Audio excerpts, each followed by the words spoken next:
Alors je reviens sur le programme qui affiche le triangle de Pascal que l'on a vu dans la vidéo 42. Ici, la différence, c'est que vous avez un menu déroulant où vous pouvez donc sélectionner une valeur et en appuyant sur voir, vous allez afficher ici le triangle de Pascal. On peut le faire également avec celui-ci.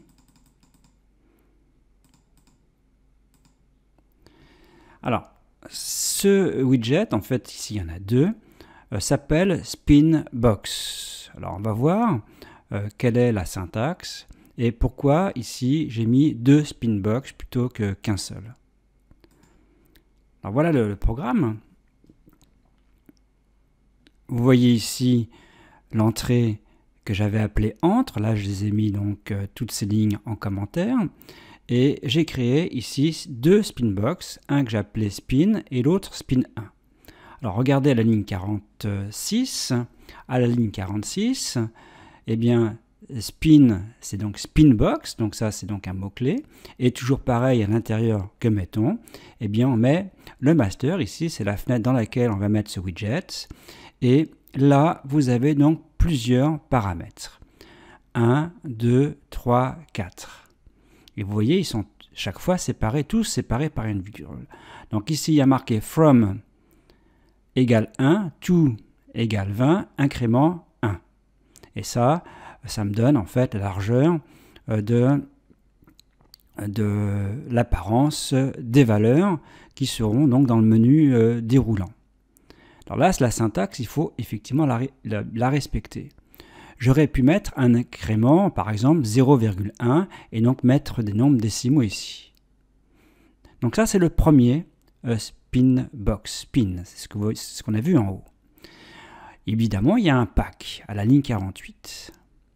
Et à la ligne 47, il y a ici une méthode qui s'appelle config, qui permet de dire qu'il y a ici un texte variable que j'appelle taille, il y a une police ici de caractère, et là je positionne au centre.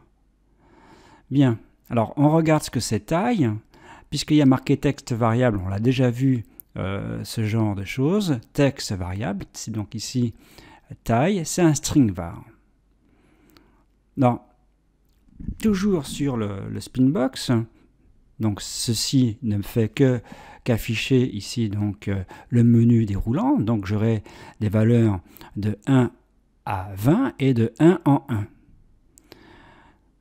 Ensuite, il y a un bouton. Donc le bouton voir, c'est lui, quand on va cliquer dessus, qui permet donc d'afficher sur le canevas qui se trouve à gauche le triangle correspondant, le triangle de Pascal correspondant. Alors il y a bien marqué voir. Il y a une commande. Alors, on l'a déjà fait, ça. Hein. Commande égale, donc on appelle ici une fonction, qu'on appuie donc sur ce bouton.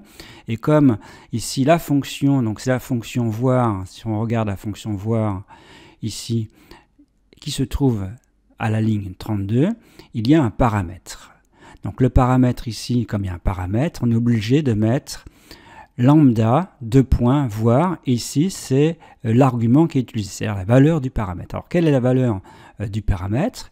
Eh bien c'est la valeur du menu déroulant sélectionné. Donc alors comment on obtient cette valeur qui a été sélectionnée? En faisant spin.get, donc get c'est une méthode qui permet de récupérer la valeur sélectionnée dans le menu déroulant. Pourquoi j'ai mis int? Puisque ici, spin.get, comme c'est un texte variable, c'est de type chaîne de caractères, donc je convertis en entier. Et ensuite, que fait la fonction voir? Eh bien, on l'a déjà vu, hein, je ne reviens pas sur ce que fait cette fonction, c'est comme la fonction non. En fait, ça permet donc d'afficher, donc ça efface tout ce qui est dans le Canva, puis après ça affiche tout le triangle de Pascal. Bien, alors maintenant regardons le deuxième Spinbox. C'est ici à la ligne 51. Alors le deuxième, la syntaxe est légèrement différente, mais vous avez trois lignes, la déclaration de ce Spinbox, la configuration et pack, la méthode pack, positionnement. La différence entre les deux, c'est qu'ici, dans le premier, il y avait from, to, incrément. Là, il y a marqué values. C'est la seule différence. Donc, c'est une autre façon d'écrire. On met ici toutes les valeurs. Les valeurs, ici, pourraient être des chaînes de caractères. Hein. Par exemple, des noms. Hein. Et à la ligne 54, j'ai le même bouton, j'ai appelé toujours voir, et c'est toujours la commande, c'est l'appel de la fonction voir avec toujours la récupération de la valeur qui se trouve dans le menu déroulant du deuxième Springbox. Alors j'ai mis int ici, j'ai converti. Pourquoi j'ai converti tandis qu'ici les valeurs sont des entiers? Alors ce que je vais faire, je vais enlever ici int, parce qu'on s'est dit tiens, puisque les valeurs sont des entiers, pourquoi convertir? Alors on exécute. Donc je vais sur le deuxième, voir, et là vous voyez, il y a bien une erreur. On ne peut pas convertir un entier en chaîne de caractères. Donc c'est pour ça qu'il a fallu mettre ici un entier, à convertir en entier. Alors revenons maintenant sur le programme. Donc vous voyez ici, là c'est le premier Spinbox, donc ça va jusqu'à 20. Et ça c'est le deuxième, avec les valeurs de...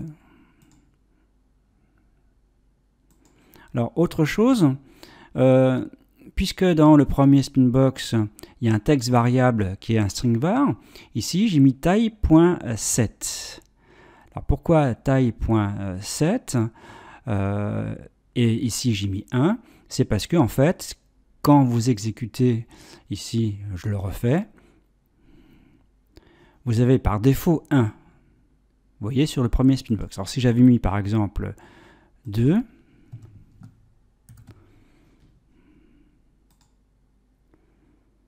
vous voyez, c'est 2 qui apparaît. Tandis que dans le deuxième Spinbox, c'est pas la peine puisque les valeurs sont écrites comme ça, donc on voit la première valeur. Deux remarques pour finir. Là, j'ai fait un petit changement.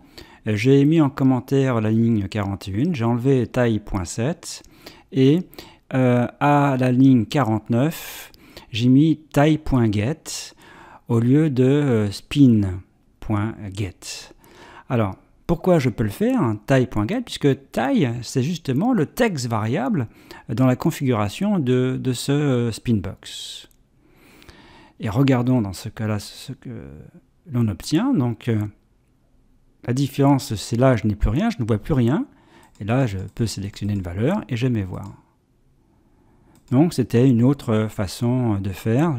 Je pouvais donc utiliser taille, puisque en fait, ici, c'est le texte variable qui est dans la configuration du Spinbox.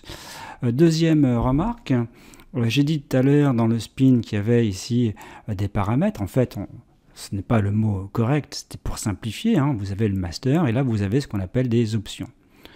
Donc on trouve assez facilement en ligne pour des widgets de Tkinter toutes les options possibles que l'on peut mettre. Il y en a plein en fait.